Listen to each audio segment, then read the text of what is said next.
नमस्कार बंधुरा आशा करी सबाई खूब भालो आछेन। आमी नीलाब्र चैटार्जी और आपनारा देखछेन नीलाब्र योगा। तो आज के आमी आपनादेर सामने एक भिडियो निये एसेछि जेखाने आमरा जानते पारबो जे ब्रंकाइटिस की जिनिस बा एटा थेके बाँचार जोन्नो आमादेरके की योगासन रेगुलार बेसिसे प्रैक्टिस करते हबे। तो प्रतिबारेर मतन आमी एबारो बोलबो फ्री हैंड एक्सारसाइज ना करे किन्तु योगासन प्रैक्टिस करबेन ना।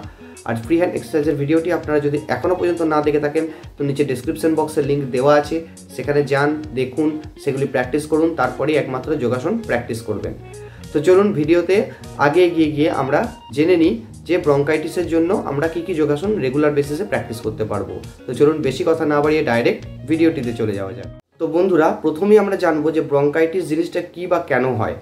तो ये ब्रंकाइटिस जिनिसटा जेटा होच्छे सेटा होच्छे आमादेर माने गलार मध्य जे झिल्ली जे एकटा झिल्ली लेयार जेटा थाके, तो सेई लेयारटाते आमादेर जखन भाइराल इनफेक्शन हय बैक्टेरियार कारणे, तो तखन आमादेर एई ब्रंकाइटिस रोगटी हये थाके।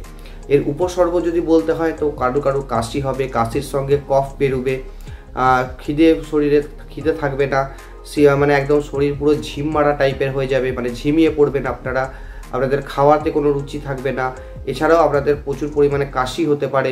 তো এই সমস্ত জিনিসই হচ্ছে ব্রঙ্কাইটিসের লক্ষণ। আর হ্যাঁ, এই ব্রঙ্কাইটিস কিন্তু শিশু থেকে বয়স্ক সবারই কিন্তু এই জিনিসটা হতে পারে। তো যখন মানে বিশেষ করে এই জিনিসটা ওয়েদার চেঞ্জের সময় খুব বেশি করে দেখা যায়। এছাড়াও হতে পারে যে বেশি পরিমাণে ধূমপান করার জন্য, বা ধরুন কারোর মানে বালি ধুলো এই সমস্ত অ্যালার্জি আছে বাট স্টিল তার কোনো রকম ইনফেকশন হয়েছে, সেগুলো থেকেই এর জন্য কিন্তু এই সমস্ত জিনিসগুলি হতে পারে। তো চলুন আজকে আমরা এই দেখে নিই যে এই জিনিসটা থেকে আমরা মুক্তি পাওয়ার জন্য আমরা কি যোগাসন ডেইলি প্র্যাকটিস করতে পারি যাতে আমরা এই জিনিসগুলোকে অ্যাভয়েড করতে পারি। তো চলুন এবার এক এক করে আমরা সেই আসনগুলোকে দেখে নিই। তো বন্ধুরা, এই ব্রঙ্কাইটিসকে অ্যাভয়েড করার জন্য আমরা প্রথমে যেটা করতে পারি সেটা হচ্ছে বিপরীতকরণী। এই বিপরীতকরণী কিন্তু আমাদের ব্রঙ্কাইটিসের মতো যে রোগগুলি থাকে সেগুলি থেকে বাঁচার জন্য একটি খুব গুরুত্বপূর্ণ আসন। এই বিপরীতকরণী করা হয়ে গেলে আপনারা ডাইরেক্ট চলে যেতে পারেন হলাসন। এই হলাসনও কিন্তু ব্রঙ্কাইটিসের জন্য একটি মারাত্মক মানে উপষেধক বা প্রতিষেধক যেটা বলা হয় সেটা হিসাবে কিন্তু কাজ করে থাকে। এছাড়াও আমরা এর পরে প্র্যাকটিস করতে পারি উষ্ট্রাসন। এটাও কিন্তু খুব মারাত্মক ভালো একটি আসন। এছাড়াও আমরা যেটা প্র্যাকটিস করতে পারি সেটা হচ্ছে ভুজঙ্গাসন।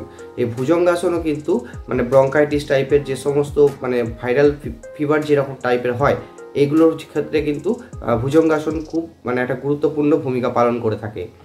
এছাড়াও আমরা লাস্টে যেটা করতে পারি সেটা হচ্ছে অধোমুখ শবাসন। এই অধোমুখ শবাসনও কিন্তু খুব গুরুত্বপূর্ণ একটা আসন এই টাইপের যে রোগগুলো হয় সেগুলি থেকে বাঁচার জন্য। আর হ্যাঁ, সব থেকে শেষে আপনারা কিন্তু বিশ্রাম নিতে পারেন শবাসনে। এটি কিন্তু অবশ্যই প্রতিটা যোগাসনের একটা যে কমপ্লিট আপনারা সারাদিন প্র্যাকটিস করছেন তারপরে এই শবাসন করা কিন্তু খুব গুরুত্বপূর্ণ। তো বন্ধুরা, আপনারা দেখতে পেলেন যে ব্রঙ্কাইটিস বা এরকম টাইপের যে রোগগুলো হয় সেগুলো থেকে বাঁচার জন্য আমরা রেগুলার বেসিসে কী যোগাসন প্র্যাকটিস করতে পারি। তো যদি আপনাদের ভিডিওটি ভালো লেগে থাকে তো অবশ্যই এটি লাইক করবেন আর কমেন্ট করে জানাবেন আপনাদের ভিডিওটি কেমন লেগেছে। আর যদি এখনও পর্যন্ত এই চ্যানেলের একটা মেম্বার আপনারা না হয়ে থাকেন তো নিচে যে সাবস্ক্রাইব বাটনটা আছে সেটাকে প্রেস করে কিন্তু আপনারা এই ফ্যামিলির একটা মেম্বার অতি অবশ্যই হয়ে যেতে পারেন। তো দেখা হচ্ছে আগামী ভিডিওতে অন্য একটি কোনো আসনের সঙ্গে। তো ততক্ষণের জন্য থ্যাংক ইউ।